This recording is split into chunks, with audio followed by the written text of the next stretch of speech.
mấy lột khiêu tu tế ta thal chỉ bảy cái đòn phục cho chuan với chú tomato giảm đó cần xiêm thôi nè chuan hàng hậu mau khi cần măng thôi nè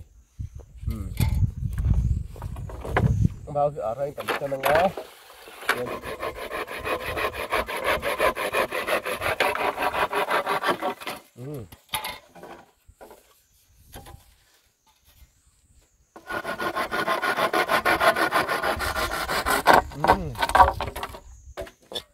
thấy hí cần phân lệ thôi thì nhỏ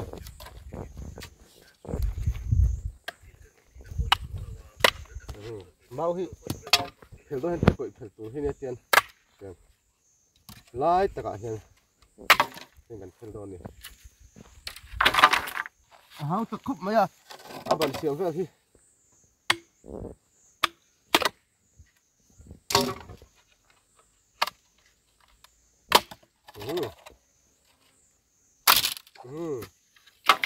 cho đến đặt mô thì cần dùng đòn ấy yên ạ đây mô thì cần dùng đòn nữa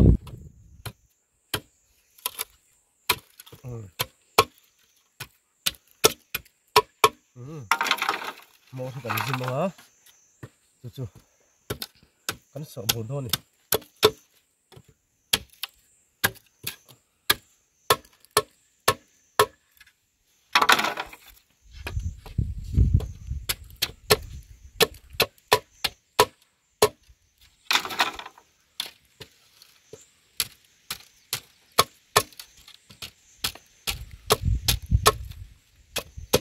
tiền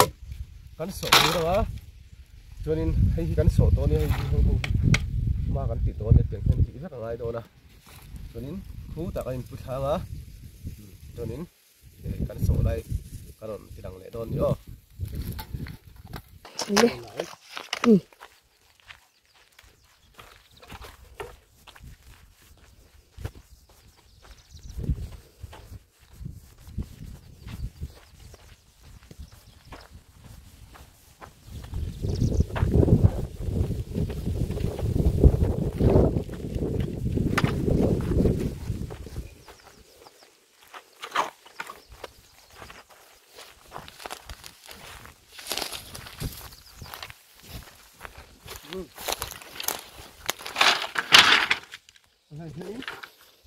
cắn sọ thôi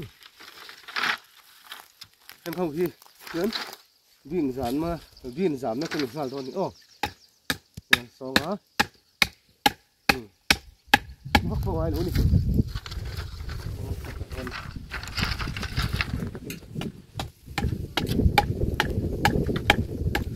đó là với nó tập cái trụ để thuốc sọ luôn con không tập cái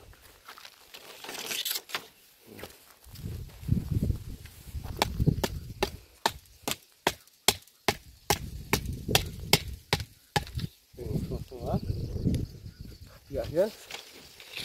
không phi để đó nè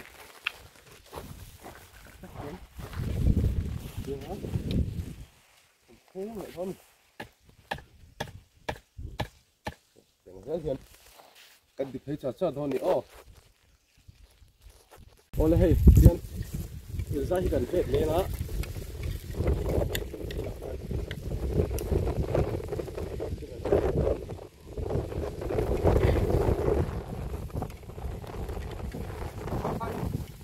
cắn còn xiềng cái hiểm nữa các cú nó sao tụi bắt tầm một tổ cái cắn đang phải đỡ phết đòn tin đến cái cắn tì của nó phải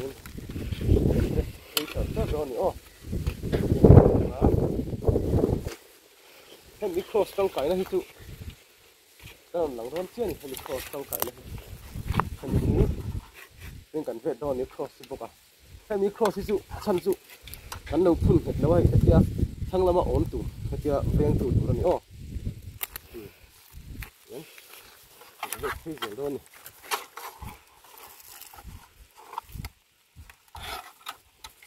thử ra cái tí không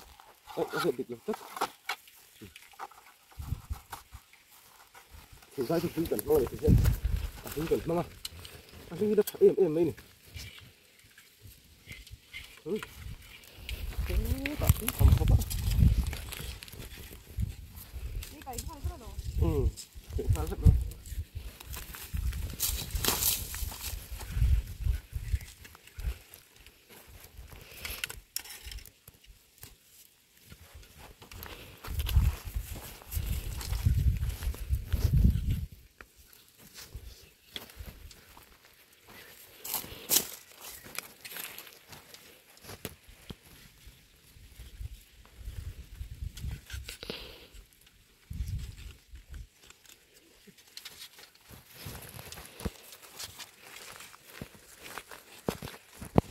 đầu tiên thỉnh cái hình số chỉ thiên này mình gắn thỉnh rồi hay biển chỗ không này gắn chỉ thỉnh rồi hay rắm chỉ đại tu ở ta nó gắn rồi ô nhẹ luôn đi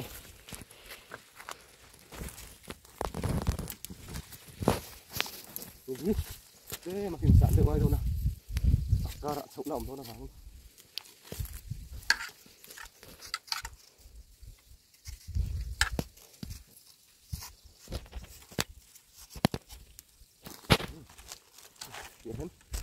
thế mẹ thôi nó chặt lên khúc mà đây mà dạ nhé khô sờ lôm nữa x chỉ cần khô so step one chứ không nên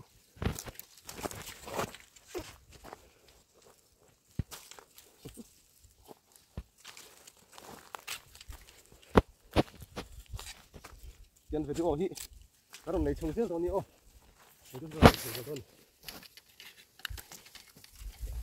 tao to hi bữa hành xem cái tao to hi anh hiện lại tao này hay rau lúc quá tùy hin một thằng này thì nó hay cái làm con hiện lại tao cái hình par đó thế đó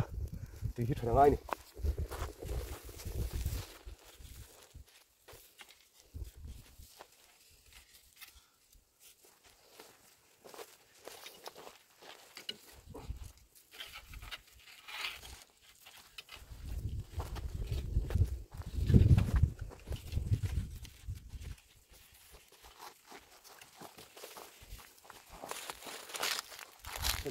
sụp thấy phết này,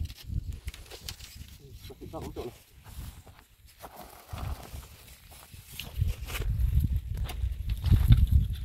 không thả đôn không này,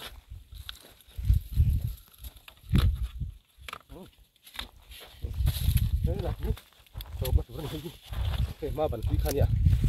rồi vô vào gần khạc hết này, cái sụp nó sụp này, nó sụp này. Mà rồi em ô một chút nó không nghe đấy nó mà đừng thì hiện là cái nào hắn phải để đòn này hay chắc lắm ạ kia khỏi kia ngay trâu lộn thì khá là cái nào cần chung hết đây còn chỉ đằng lễ đòn nữa chắc lắm bẩn bằng bẩn hay chắc lắm bằng bẩn cần phun lệ to này tao to chả lệ to khóc mày ca đã hiện hay bọc bồn cần phun rất bọc ạ bin cần tuổi mà này các tụ trên hậu đầu trâu to hay bin thật chi hậu này lại trong làm phần trâu to cho nên bẩn tuổi hết cả hen bây giờ tôi ôm về tôi ôm về khá chưa tôi đôn lực tục khơi mà bây giờ tàn bung phun đâu khá chưa chừng chiếc hàng trộn đó này hay bên bẩn thỉu cái đó bia sao thiểm phúc này tàn nó hơi về phúc này vẫn bẩn phun đàn thế cái sự đó này hay cần phun lệ thôi làm thắng làm hị cái làm hị tên cần tỷ dấu tội thôi này và số là cái tỷ son làm bằng bộ hị to tiền tiền buồn kìa thế là bạn làm hết tí lớp tiền của ngay số là số cần luôn tí số là số tí rồi tập kia thấy mấy cần cả tụi đón khóc mà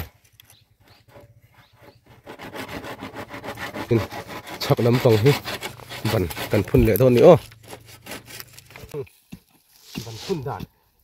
cái sự thôn này cái khur cần chưa vâng à chuẩn cần khur chỗ vẫn phun nhẹ đàn thế cái sự tiêu thôn này ô đây khur chung tây rồi là hay cần trâu sầu thôn á cần khur chỗ fit khát thôn này ngặt chịu ra xuống cả ngay nha chuẩn khi nào khai in vẫn phun đàn thế cái sự đó tụi nó bia sần vẫn ngặt biết tục takin anh phun xin đó nè đầu khi rằng miệng không nghe thằng hoan căn này thọ bốc cái lồng này nè xin trở lên cái ngày thì cũng khá lúc đó nuôi hen lâu là xe khá rồi lúc đó nuôi là chết khát đủ miệng rồi với khát tạ thì nó là sầu bền phốt ngã chết khát lâu tôi là với khát nã hen bẩn phun đấy rồi căn chết khát cho nên among làm khá mục thầy rồi chuyện chuyện chân về thì lúc đó chuyện em có chun rồi về ăn thấu một đường lúc đó khát để chân về thì chuyện lúc đó cắn chun một con à cho nên hoa cho nó chết lên á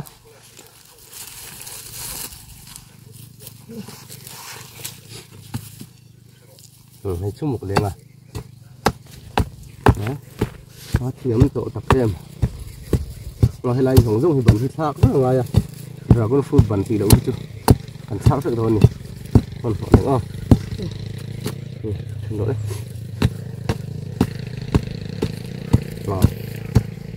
còn cái phun trép đó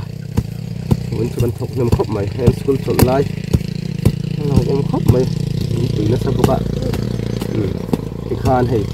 nghe chắc mày này chủ đó đâu rẻ rồi nó bắn phun thì nếu bằng phun mà này sẽ là địch tất cả phun sao cái em mày này sẽ đổ đọt trâu này muốn làm chết nhẹ lắm không kiếm về tổ lúc cái này cho nên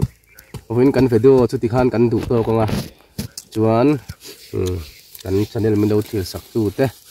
bây giờ sapa thọ ma trắng cái non bài bài cái non mắng tha lẽ phép trâu này anh sẽ vai bài bài lẽ phép ule